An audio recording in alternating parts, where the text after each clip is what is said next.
Tom proposed when he found out I was pregnant.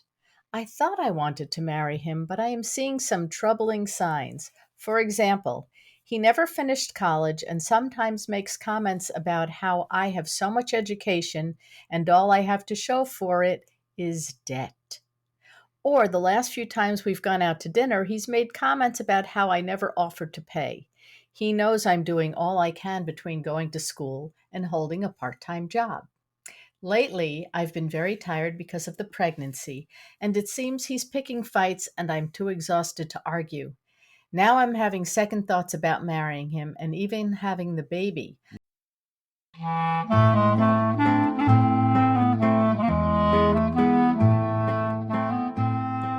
Welcome to Couples Therapy in 7 Words. I am your co host, Judy Alexander, and I'm here with my husband, Dr. Bruce Chalmer. Well, hello, Judy. Hello, viewers and listeners. Our topic for today is... I'm pregnant and engaged, but I have doubts about both. Oh, my. And we'll talk about the origin of this, which is interesting. I think interesting. Anyway, we'll talk about that. Okay. And, of course, there's a lot in there. There's a lot in this one. Yes, there is. Many different things coming together, as so often happens in my office, I must say.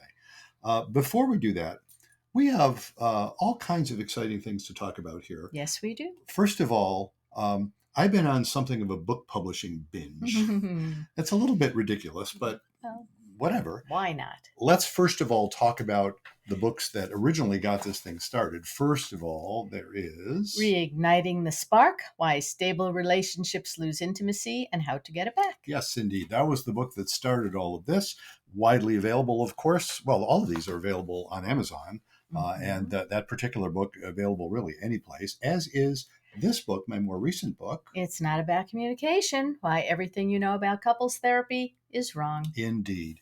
Now, that one just came out a few months ago as of this recording. We're recording this in May of 2023. And while I was on it, mostly because I saw how relatively easy it is to do this, I decided to put out a couple of booklets. I'm calling them booklets because they're a lot shorter. First of all, and they're also dealing with one topic. And they're dealing, they're more narrowly focused books. First of all, there's this one. 7 Words to Jumpstart Your Love Life. Exactly. 7 Words to Jumpstart Your Love Life, which... if you are watching this, of course, or hearing this, anybody, you can get this any place books are sold. Actually, you can get this, I think, from Amazon. I'm not sure you can get it any place books are sold, but you can definitely get it from Amazon. And the thing is, this particular book, if you want it in hard copy, the one I'm holding here, which I think has a rather lovely cover, if I do say so myself, then you'll need to buy that from Amazon. Go ahead and get that. If you want to see the contents of this book, however, you don't need to buy it. No. What kind of a thing is that for a book author to say? You don't need to buy it. No, because I'll give it to you for free. I won't give you a hard copy for free, but I will give you the contents of this book for free in the form of a PDF file. Wow. How does that happen? How does that happen? All you have to do is you can go to our website, which you'll notice, those of you reviewing this, you'll see it up above our heads, ctn7.com. CT, that's the number 7, ctn7.com. And you'll see a box magically appear. And that box says something to the effect of, click here to sign up for Dr. Chalmers' newsletter. When you sign up for my newsletter, which is a fine newsletter, I'm just about to release. Wonderful newsletter. I believe today's issue number 10 is going to come out. And when you get the newsletter, you'll have access to all the back issues as well. It's a really neat newsletter. I have a tip of the day. I have a big idea section. I have news about, whatever else is going on in my life. This particular one that's about to go out, I'm going to mention something about my musical life, which I haven't put in the newsletter before. Just interesting, I think, interesting stuff. So do our readers seem to think that. We're getting feedback. And when you sign up for that, you will get absolutely free a link to get a hold of this book, or the contents of this book, 7 Words to Jumpstart Your Love Life. And, 7 words, of course, is the same 7 words that comes from our podcast title, Couples Therapy in 7 Words. Be kind, don't panic, and have faith. Be kind, don't panic, and have faith. And how that applies to jumpstarting your love life, if that's an issue of interest to you. Well, some people do need to jumpstart. And even people who are enjoying their love life might enjoy it even more. That's right. They can. Everybody can always use a little battery recharge. Absolutely. So you will find how our 7 words map onto that in this nice little booklet, and it's rather short and sassy, and Mhm. you'll enjoy reading that. All you have to do to get that for free is sign up for my newsletter. Now, the other booklet that I have recently produced is called My husband complains about my cleaning. What do I do? Hint, it's not about cleaning. Yes. Now, why would I write a book with that specific a topic? Well, because we had a blog post Mm-hmm. like 4 years ago, I think it was, that specifically dealt with this based on a listener question. Mm-hmm. Or it wasn't a listener at that point. It was before we even That's had the right. It was podcast. pre. It was on the blog. It was somebody who saw the blog and asked that question. And I've noticed so many people searching for that topic that leads them to that particular blog post. So I'm thinking Mhm. there's a lot of folks out there who are having this issue, and it's a painful issue. A lot of fetchy A lot husbands. of fetchy husbands and a lot of distressed wives. Yes. And that's it, the people searching for this are overwhelmingly women Mm-hmm. who are finding that their husbands are not being very nice about the whole cleaning thing. And of course, I did not write a book about cleaning tips, did No, I? you That would not didn't. make a great deal of sense. You could comment on that, right? I'm the wrong one to write that I'm book. the wrong one too. But I think I am the right one to write a book about relationship issues. And that really, it's a relationship issue. And I don't mean to make light of it, because the people who are writing and doing these searches are in genuine distress. Yes, they are. And you'll see when you read this book, another sort of, short, sassy book. Um, it actually includes a chapter specifically for husbands. Mm-hmm. So if you are one of the husbands whose wife is the one, doing that kind of search, you'll want to read this. Or if you're one of the wives, you'll want to have your husband read it. And it also includes a chapter on how to get your reluctant guy to try couples therapy, which often is one of the ways to deal with these sorts of problems. Anyway, check out that book as well. That is available on Amazon. It's available as an ebook. It's available as the hard copy that I'm holding in my hand here. And it is available as an audiobook, as is the 7 Words to Jumpstart Your Love Life, by the way. If you want to hear that, go to Amazon, you'll find it. Just search for Dr. Bruce Chalmer and you'll find all my books on there. So much for all the books. Okay. Let's also put in a word while we're here talking about our podcast for our merch. Those of you viewing this are seeing our beautiful Couples Therapy in 7 Words mugs in the 15 and 11 ounce sizes. Mm-hmm. And on one side they have our beautiful logo, Couples Therapy in 7 Words, and on the other side, what is it, a motto? Our motto, slogan, whatever you call it. Be kind, don't panic, and have faith. Yes, the 7 words being referred to in that title. Mm-hmm. And I think it's a rather nice mug. It's a lovely mug. It's a lovely mug. And, I keep forgetting when we're recording this, I keep forgetting to bring the tote bag. Oh, so we that's can right. hold We up have our the tote beautiful bag. tote bag. We have a beautiful tote bag, same design. Nice T-shirts. And nice T-shirts as well. But that tote bag is beautiful. We use it all the time. Very sturdy and it's lightweight. And people ask us about it, of course. Mm-hmm. They'll say, ooh, look at that. Ooh. It's striking. And of course, it has an interesting message on it as well. So much for all of that. Let's get into our topic du jour. Right, our topic du jour. I'm pregnant and engaged, but I have doubts about both. Yes. Now, where'd that come from? Well, excuse me. Yes, indeed. That same blog that I mentioned a little while ago, one of the very first questions we got on that blog was this particular question coming from someone who called herself Terry. And we'll read the letter in a moment. And it hits on so many different topics that are just big ones in my office all the time, and big ones for folks out there who have any interest in a relationship podcast.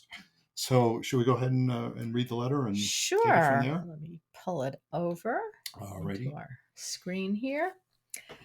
Terry writes, I'm a 26-year-old woman in graduate school. I've been dating Tom for 2 years. He has a good job and makes a good living. I found out I'm pregnant and we're both excited about having a baby. Here's the problem. Tom proposed when he found out I was pregnant.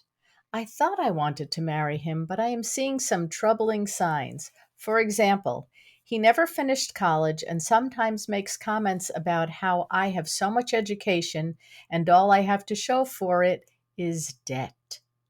Or the last few times we've gone out to dinner, he's made comments about how I never offered to pay. He knows I'm doing all I can between going to school and holding a part time job. Lately, I've been very tired because of the pregnancy, and it seems he's picking fights and I'm too exhausted to argue. Now I'm having second thoughts about marrying him and even having the baby. Mm. I'm so confused and I don't know where to turn. I don't have any close friends here, and my parents aren't very supportive of anything I do. In fact, like Tom, they think I'm wasting my money by taking on more debt for grad school and not getting a real job. Help! Indeed. Okay. Now let me put this in some context. First of all, we got Okay. this 4 years ago from someone we don't know. Mm-hmm. I don't know how it turned out. And Mm-hmm. I don't want to pretend like we're giving someone advice. Well, in a moment, I'm going to pretend like we're giving someone advice in the moment, but I just want to be transparent about that. We really don't know how this turned out, in Right. fact. But let's take this as a question, as it was at the time. When it was first submitted to us. Here is someone dealing with some serious doubts and Mm-hmm. problems. And well, let me ask you, Judy. What's your what's your gut tell you about this? Oh, it's tough. First of all, it's really tough being single mother. Mm-hmm. It's tough going through a pregnancy, and it sounds like she's probably farther along than I don't know. Maybe if I don't, she doesn't say about. She says she's not sure about having the Yeah, baby, that but that would imply it's not that far along. right. Yeah. So either having an abortion or putting it up for adoption. Mm-hmm. Both of those are very difficult choices. Mm-hmm. Then Tom knows she's pregnant, so he wants a say in that, Mm-hmm. what she goes through. And, I see the red flags popping up Mm-hmm. right here. If he's putting her down because of her education and he Mm-hmm. feels inadequate because of a lack of it, Mm-hmm. if he is having unrealistic expectations of her financially, Mm-hmm. it's not going to get better. Ah, interesting. So you're seeing red I'm flags all over seeing the a lot place. of red flags there. Yeah, interesting. This is a woman that comes from, it sounds like she comes from a background where education wasn't highly valued. She says That's her parents aren't mm-hmm. supportive of what she's doing. Yeah. Everybody sees this as taking on debt rather than going forward and a way to make a better life for herself. Mm-hmm. She's the only one that has her eyes on the prize, Mm-hmm. and she's being dragged down by the people that should be giving her the biggest support, Yeah. those that are the closest to her, that love her the most, Mm-hmm. hopefully, Yeah. her parents and her fiance or boyfriend. Um, Not a good sign. Mm-hmm. Not a good sign. So, and I'm sitting here thinking everything you're saying totally makes sense to me. That's like I'm seeing those same red flags. Mm-hmm. Having said that, I Mm-hmm. want to put in a word. I want Mm-hmm. I want to look at that carefully Mm-hmm. because that phenomenon. Maybe I'll generalize this a little bit more. Okay. And you know this from. I'm sure you know this from folks you've known over the years. Most people who are hearing this know this from folks they don't know known over the years. You know somebody. Let's say a woman. You know a Mm-hmm. woman who's involved with somebody, and you are a friend, and you're thinking, "Oh my God, she's ignoring the red flags," right? Mm-hmm. And so all the friends are saying if they're wrestling with themselves, how much should I say about this? But they're all basically saying red flags, red flags, red flags, right? Mm-hmm. They're all telling you red flags. Usually, well, is it an overstatement? I'll say it anyway. Okay. Usually when you point out the red flags to someone in that situation, it doesn't really help her very much. Now, Mm-hmm. why do you think that's true? Oh, well, because she's in a situation that's really difficult. That she's in love with the guy. Yeah. You think things are going to change Well, when you're in love with the may I add guy. something else? Yeah. She already knows the red flags. Yeah. She's wrote to us, Mm-hmm. Well, knowing perfectly well the red flags. She's not unaware of the red flags. mm-hmm. And to simply point out the stuff that she already knows rarely does somebody any good. The thing that I think the thing that people need in this situation is recognition of how difficult it is. Yeah. This isn't a slam dunk. And look, No. even the ones where, oh my God, again, you probably know this with friends or whatever, and I see it in the office. Somebody who's being abused. This, would you call this abuse or not? I don't know. It depends on who's telling the story. But then there's the ones about, oh my God, she's being beaten up. Yeah. That seems like an obvious, like, oh, obviously you have to get it. Of course that's true. But telling her that, Yeah. engaging that way, rarely does a heck of a lot of good. Well, I'm just wondering if we can turn Tom around on this one. Well, so let me come back to that. Okay. So what I want to put in a word for is, first of all, why this is so difficult. Mm-hmm. Rather than telling her what she ought to do about this, Mm-hmm. I would go with, wow, I see why this is difficult, because she's intelligent. She's not crazy, right? She's sane, she's intelligent, and she's good-hearted. Do you know what I mean? Those are my usual beginning assumptions with folks, Right. until proven otherwise, and it rarely is. And so if that's true, wow, this just must be difficult. Now, again, just saying this must be difficult, that's not enough. But let's look at why this is so difficult, and that will help her sort this out. That would be the approach I'd be taking. And you're absolutely right. Inviting Tom into this possibility is also good. But I want to slow it down a little. Okay. Seems to me, well, again, not to mansplain to the woman in the conversation, But go ahead. Yeah, but go ahead. I'm not going to mansplain. I'm going to imagine. You're going to be therapist explain. I'll be therapist explaining. Yeah. No, I'm just imagining. Look, I'm not. I've never been pregnant. I'm imagining it. It's like, oh my God, the most pressing issue here would seem to me: do you want to end the pregnancy or not? If that's an option. Mm-hmm. Now, she didn't say, is that an option for her? She said she has doubts about even having the baby. Right. That sounds like abortion's an option. Mm-hmm. So if she considers abortion an option, I would think that is the most time critical of all of the things here. Right. In fact, it's the only thing there that is really time critical. Mm-hmm. That you have a limited amount of time to make that kind of decision in any reasonable way. And I'm leaving, never mind all the legal stuff that's going on around that. That's the most pressing thing. And she's going to have to make some decisions around that sooner rather than later. And here again, I don't know how in the hell you make a decision like that. It must be difficult. And there are so many, and here I am talking to an actual woman who is in fact a mother, right? How does one make a decision like that? It's got to be difficult, right? It's very difficult. Yeah. Of course. I forgot what the proportion of women who have had abortions is, but it's not small. Mm-hmm. What is it, a third? Close to half? I mean, it's a large number. It's a large number of folks. So many, many, many women have actually made the decision to do that. Mm-hmm. Many, many, many more women than that have considered it. Mm-hmm. So it's, that's got to be the most pressing one. And the considerations around that, again, you would know them better than I would. I mean, we can imagine them. Would she be able to be a single mom? Yeah. Is that an option for her if she decides that, she doesn't want to stay with Tom? So I almost want to say, well, okay, so there's that she's going to have to figure out. Whatever she does with that, she also is having serious doubts about whether she actually wants to go ahead and marry Tom. Mm-hmm. And this is where all the red flags you identified totally make sense to me. It's like, oh my God, are you being dismissed? I do want to put in some empathy for Tom here in ways that maybe will be useful for Terry. Mm-hmm. If he's saying, he'll make his comments about all you have is education, and you have all this education and all you have to show for it is debt. Mm-hmm. He's talking about marrying her. Interesting, he didn't propose to her until she was pregnant. Right. That's an interesting sign as well. But doesn't necessarily mean it's a sinister prospect. It means, on some level he wants to do the right thing. That's an old-fashioned concept. Mm-hmm. But I happen to respect it. Mm-hmm. I think the notion of marrying someone to do the right thing is not a bad thing at all. Right. I have worked with folks in that generation, by the way.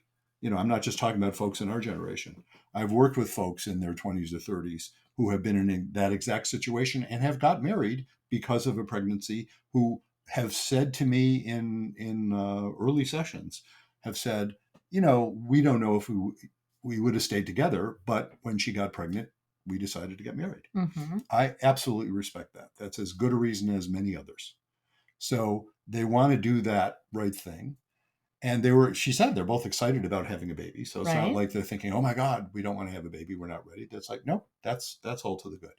The death thing, if you're going to marry somebody, it's not weird to worry about their debt level. Mm-hmm. Do you know what I mean? I just saw an article. Was it an article? Oh no, I know what it was. It was, the social cues column in the New York Times. Uh-huh. Philip Galanis. Yeah, yeah.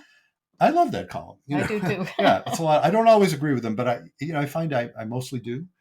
But in any case, he had just the other day, I read one where the questioner was saying, my fiance, it was a woman writing about her male fiance, and he wanted a prenup. Mm-hmm. And she was offended by the concept. She said, I've always paid my own way. What's the deal? And I thought Philip Galanis' response was really very thoughtful because he said, in effect, no, don't freak out about this. Talk about it. Don't freak out because it's not, divorce happens about 40% of the time in Mm-hmm. first marriages. So, the current statistics. So don't be offended by it. You should be able to talk about this. Right. And, it isn't a And if you weird can't, you thing. shouldn't be getting married. Well, that's basically what he said. If you Uh-huh. can't talk about this, you'll have other problems. So Maybe I should get a job as a social cues columnist. maybe you should. I think you'd be great actually. And it's interesting because Philip Galanis, I'm pretty sure, he's not like a therapist or anything like Right. that. Right. But in any case, that notion that Tom's kind of freaking out about, look, student debt, as if I needed to explain to listeners out there, Mm-hmm. student debt is a big deal these days. Right. And it can be oppressive. Mm-hmm. And so for Tom to say, okay, I'm going to marry you, I'm kind of antsy about that debt. Yeah. Now, again, they ought to be able to talk about it. And one of the troublesome signs is he's making comments as opposed to talking about it. Right. He's kind of putting her down a little.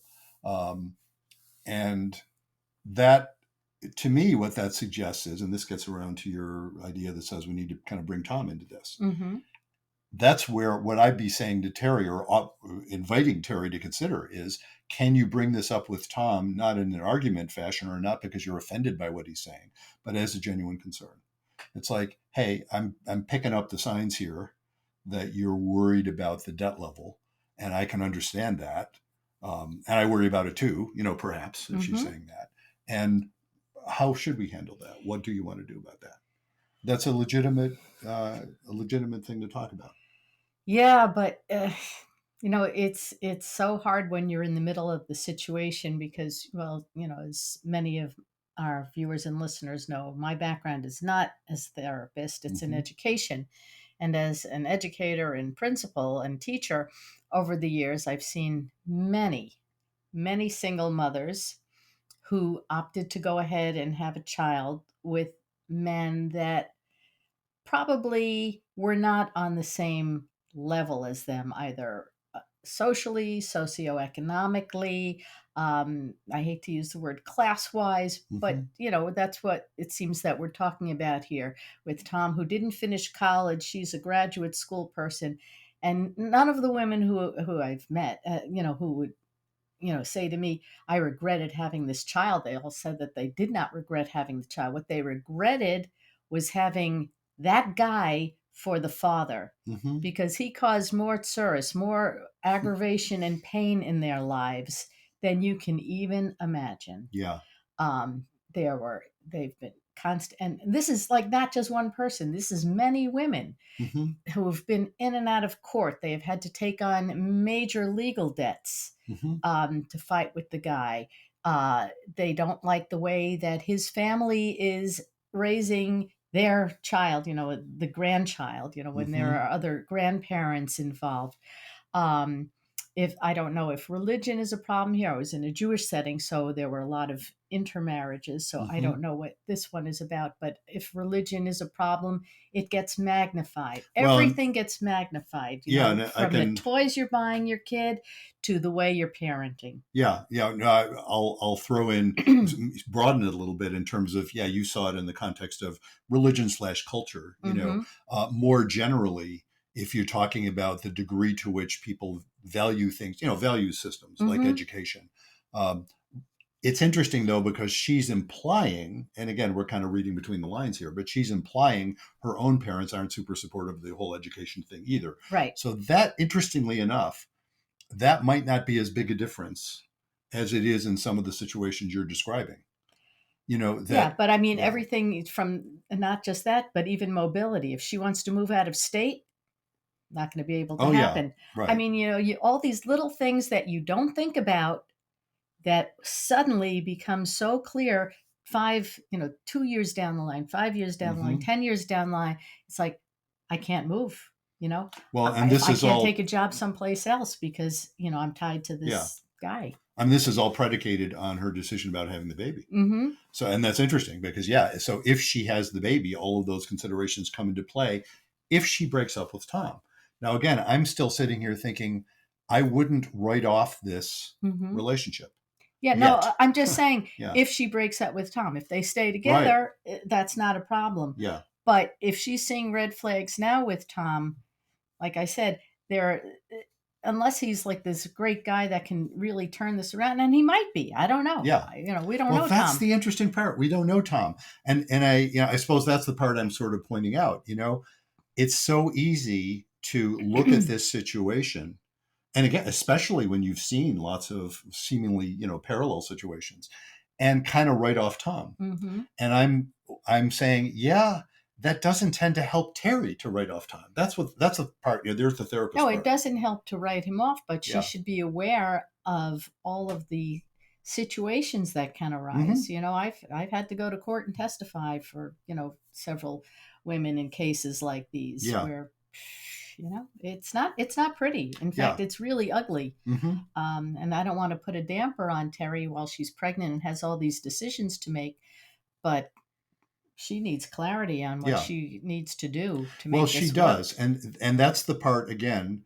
I don't know that they've explored that. Now, I get because of the pregnancy, there's this time pressure. Mm-hmm. If it weren't, imagine if, and I realize this is sort of an artificial thing to do, but let's take the pregnancy question out of it, which is to say, let's figure, okay, she's decided what to do about the pregnancy. Mm-hmm. Either she's ended it, or she's decided to keep it, or she's decided to give up the baby for adoption or whatever. All very different decisions, all. But let's just assume, okay, well, that's not in question now. Now the Mm-hmm. question is, does she want to marry Tom? Does she want to go ahead with a wedding and marry him? Mm-hmm. And that's where I would say, if in now they're at a place, they're at a really nice sort of nodal point, a place of decision. Because if she can have these conversations with him, and I've worked with couples where they have. I've worked with couples where they haven't. Mm-hmm. Where it hasn't worked. I have worked with couples like you have those stories. Those sort of horror stories, and I've seen some of the horror stories too. Mm-hmm. I've also seen couples where they can turn this around, Mm-hmm. where Tom is able to see. A guy like Tom might be somebody who could say, "Yeah, I'm sorry for the snide comments. I guess I'm really worried about it." Mm-hmm. You know what I mean? Can you Yeah. imagine? And she's saying, "Hey, I get it. I worry about it too. We ought to talk about this. Well, how are we going to do this financial thing? I'm going to have a baby. Let's say she's going to have a baby. Right. I'm going to have a baby, and I'm not going to be able to earn as much as you." And she said he's got a good job. Mm-hmm. Has a good job, makes a good Right. living. Makes a good Good. living. That's all to the good. And look, some of those horror stories you hear, the guy doesn't have a good job or make a good living. Right. The guy sort of relied on the woman with the better education to earn a lot of money, and he was playing video games all day. So there's that. Some, not Some, all. exactly, of course, not Mm-hmm. all. So yeah, that's really the point. We don't know whether Tom is somebody who can rise to the occasion here.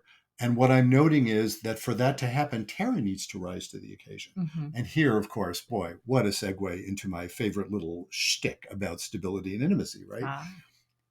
Terry's going to have to tolerate the anxiety of intimacy, which is Mm-hmm. to say, and again, I'm not blaming her or blaming him. I'm just Right. observing, yeah, she's going to need to take seriously his concerns, even though he hasn't been nice about how he's expressed them. Do you know what I Mm-hmm. mean? In spite of that, she could get all offended about that and feel very unsupported, all understandable. But if she can rise above that and say, I see he's scared, I can relate to that. Do you Mm-hmm. know? This is the same thing I talked about when I mentioned when I was, touting my book about, my husband's complaints about my cleaning. Right. Then my chapter on how to get a reluctant guy to go to couples therapy, Mm-hmm. and guys, speaking as one. I mean, look, women could be jerks too, but we have our own special ways of being jerks, I think. And I'm being a little silly about it.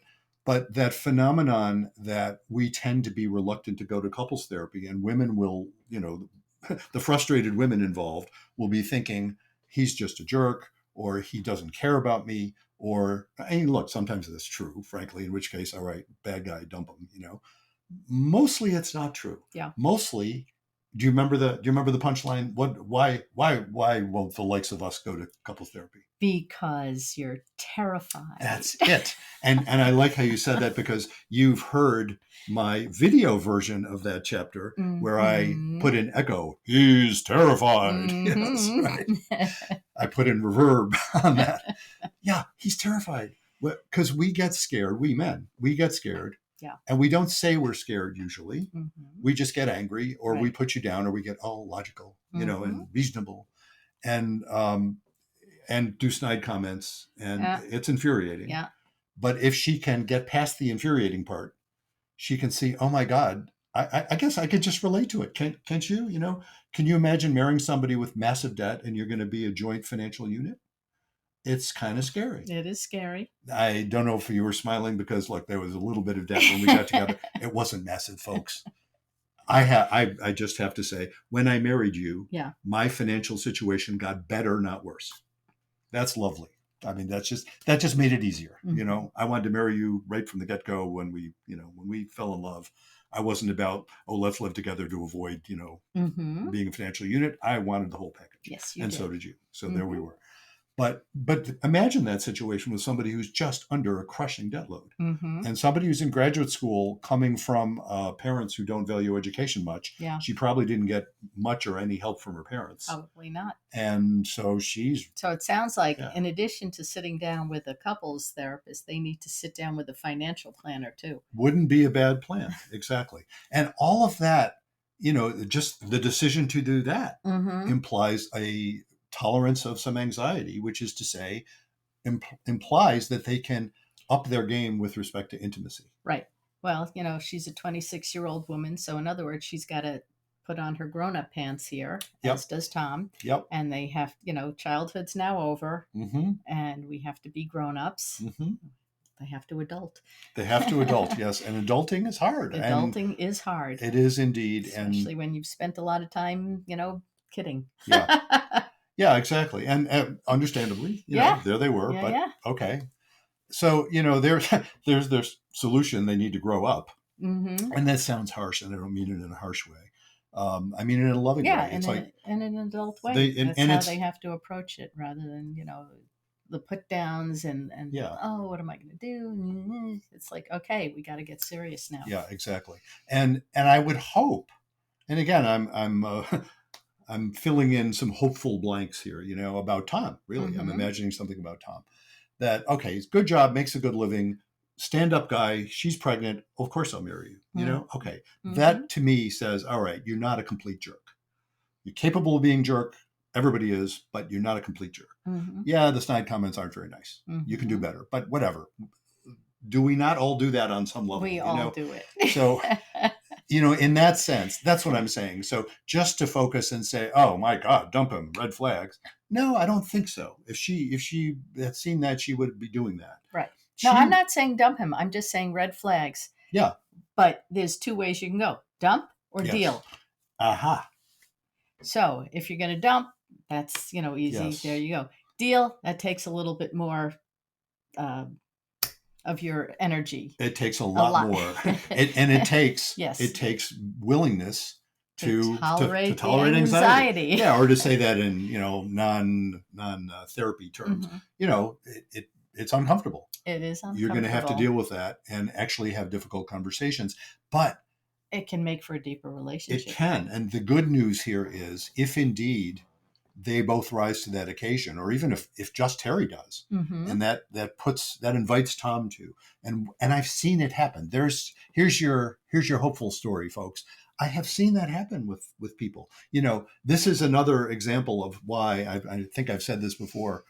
I never, as far as I am, I don't consciously predict, how's this couple going to do? Maybe I'll have the passing thought, but I know it's nonsense. I don't know how a couple's going to do, because they sometimes surprise you pleasantly or unpleasantly, for that matter. Yeah. You just don't know. And this is an example of that. What she needs now, should they go to couples therapy? Of course they should, but he may or may not agree to that. Some of the same folks who wouldn't value, I don't want to be so dismissive to say wouldn't value education, Right. who aren't necessarily thinking just because you're going to graduate school that's going to help you. Right. Those same folks might feel similarly about therapy, and I don't blame them. They have a point. There's therapy they could go to that wouldn't do them a damn bit of good. True. And there's therapy they go to that maybe would do them a lot of good, and I hope they would be the latter, not the former, but they'd have to see. But if they can rise to the occasion, that's why I say the hopeful story. I've seen couples heal and be so much better off for having gone through the crisis than they were before. Mm. And wouldn't that be lovely if that's what can happen for them? Now, just to round out this conversation about this, I'll go back and revisit the facts. We got this letter 4 years ago. I hope you're doing great. If you hear this, I have no idea. And, I don't know if somebody, an anonymous person who wrote into our blog would and even know about our podcast. Yeah. I hope you do. So Terry, whoever you are, because I'm sure that's not your real name, whoever you are out there, or if you're somebody in this situation, I hope you hear this and I hope you derive some hope from it. You'll work this out. There's a way you can work this out. Yeah. So let's. I hope that was helpful, Terry. And indeed. If you're listening, let us know how things turned out. Yeah. So that was a question we got from a listener. There's your segue. So if you have a question that you would like us to talk about on the air, go to our website, ctn7.com, and write to us. And when you go to ctn7.com, that's where, as I mentioned early in this episode, if you click on the box that says sign up for Dr. Chalmers' newsletter, that's when you will get free of charge a link for the PDF version of this lovely book that I'm holding up, which is 7 words to jumpstart your love life. Yes, indeed. Right. And you can do that and get that absolutely free, or you can go to Amazon and buy it. Let's put in some words. Let's just hold up the other books while we're at it. The first book of the series and the second book of the series. Reigniting the Spark, Why Stable Relationships Lose Intimacy and How to Get It Back. And It's Not About Communication, Why Everything You Know About Couples Therapy is Wrong. Indeed. And then the one additional one more recently is the one. My husband complains about my cleaning. What do I do? Hint, it's not about cleaning. Yep. And I mentioned, actually all of those books are available in your favorite formats. They're available as ebooks. They're available as the paperbacks that we were holding up, and they are available as audiobooks, which I did the narration for, and the feedback I get from those, and they sell. Should I say surprisingly well? I guess I shouldn't be surprised. It's funny. I'm not an audiobook guy myself. No, we're not audio people. We're not really audio people. We've done a little bit, but there are people who just love that format, including one of my sons, by the way. Yeah. When I was going to send him the book, and he said, "Can you send me the send me the audio?" He got a freebie, by the way. If you're one of my kids, you get the freebies. Then people love it. I know. And I think I do a nice job with the narration. Your dulcet tones. My dulcet tones, indeed. And let's put in another word for this podcast.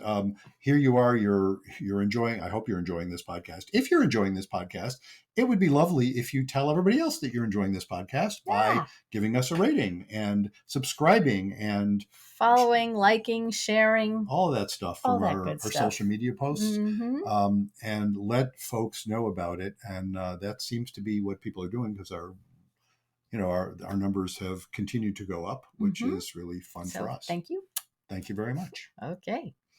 And so until next time, remember, be kind, don't panic, and have faith.